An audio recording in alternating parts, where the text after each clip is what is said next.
Baik, terima kasih kesempatan yang telah diberikan kepada kami, khususnya kelompok 3, untuk menyajikan atau menjelaskan hasil dari kelompok kami.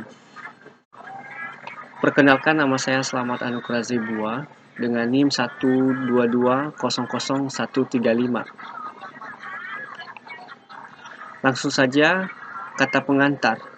Puji syukur kehadirat Tuhan Yang Maha Esa telah memberikan rahmat-Nya kepada kelompok 3 karena telah menyelesaikan makalah interaksi manusia komputer ini selesai dengan baik.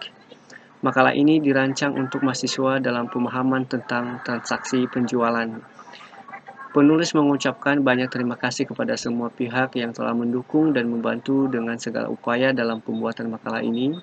Terima kasih juga penulis sampaikan kepada rekan sejawat dosen dan rekan lainnya yang tidak bisa disebutkan satu persatu sehingga makalah ini dapat selesai dengan baik.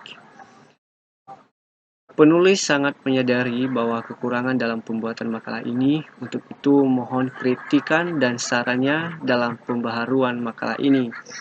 Akhir kata penulis mengucapkan banyak terima kasih dan berharap semoga makalah ini dapat berguna dan dapat dipahami oleh mahasiswa dan membaca lainnya dengan sebaik-sebaiknya. Masuk di daftar isi, kata pengantar, bab 1 pendahuluan, latar belakang masalah, rumusan masalah, metode penelitian, meliputi metode pengembangan perangkat lunak, teknik pengumpulan data. Ruang lingkup masuk di bab 2, perancangan aplikasi, meliputi analisis kebutuhan sistem, lembar kerja tampil atau LKT, desain prototipe dengan mockup, analisis survei, dan yang terakhir bab 3 penutup, kesimpulan dan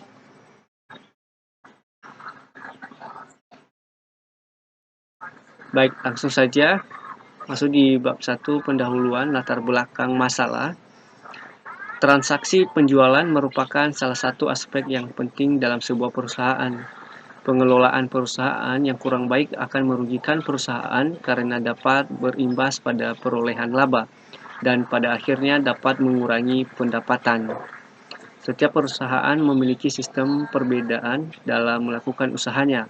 Secara umum, perusahaan harus memiliki sistem yang tepat dalam semua aspek yang dijalankannya. Sistem yang baik ini merupakan salah satu kunci dalam pengendalian.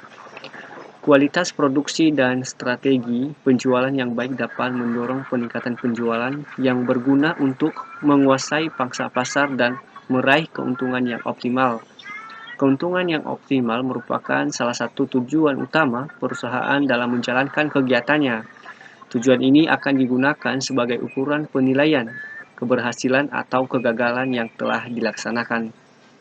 Untuk mencapai tujuan tersebut, perusahaan mengandalkan kegiatannya dalam bentuk penjualan. Penjualan dapat dilakukan secara tunai maupun kredit. Perusahaan yang kurang dapat mengembangkan usahanya lambat laun akan tergeser oleh perusahaan pesaing. Di dalam dunia usaha terdapat beberapa strategi yang digunakan oleh penjual untuk meningkatkan value dan penjualan maupun kesetiaan pelanggan. Penjualan dianggap sebagai ujung tombak dalam memasarkan produk kepada konsumen.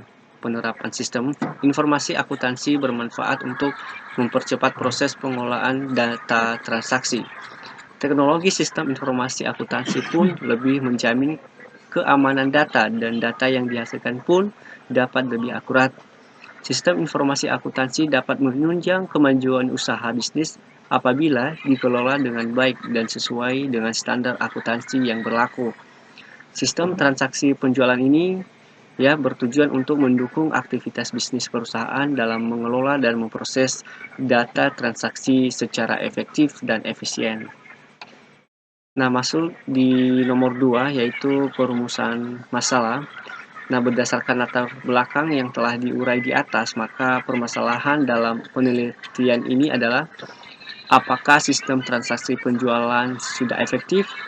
Tentu sudah, karena transaksi salah satu aspek terpenting dalam perusahaan. Nomor 3, metode penelitian. Sesuai dengan rumusan masalah di atas, maka tujuan penelitian ini adalah untuk mengetahui penerapan sistem transaksi penjualan. Masuk di metode pengembangan perangkat lunak. Yang pertama, metode waterfall. Waterfall adalah metode pengembangan perangkat lunak paling tradisional yang sistematis, yang terdiri dari beberapa. Yang pertama, communication, kedua, planning, modeling, construction, development, dan kedua adalah metode prototype, adalah sebagai purwarupa, yang artinya model awal atau rancangan sementara yang masih membutuhkan penyesuaian sebelum berhasil mencapai hasil yang diinginkan. Metode spiral. Metode spiral merupakan penggabungan dua metode pengembang yang sudah dibahas sebelumnya, yaitu prototype dan juga waterfall. Nah, masuk di teknik pengumpulan data. Adapun manfaat yang diharapkan dari penelitian ini adalah bagi perusahaan, hasil penelitian ini diharapkan dapat perusahaan memperoleh manfaat dari penerapan sistem dan prosedur penjualan dalam transaksi penjualan dengan memahami penelitian terhadap pengendalian laba, khususnya siklus penjualan dalam perusahaan. Yang kedua, bagi ilmu pengetahuan. Jadi setiap hasil penelitian pada prinsip harus berguna sebagai penunjuk atau praktek pengambilan keputusan dalam artinya yang cukup jelas. Nah, manfaat tersebut baik bagi perkembangan ilmu pengetahuan, nah manfaat bagi objek yang diteliti maupun manfaat bagi peneliti sendiri. Nah, ruang lingkup. Baik, seterusnya akan diteruskan oleh teman saya persilakan. Terima kasih.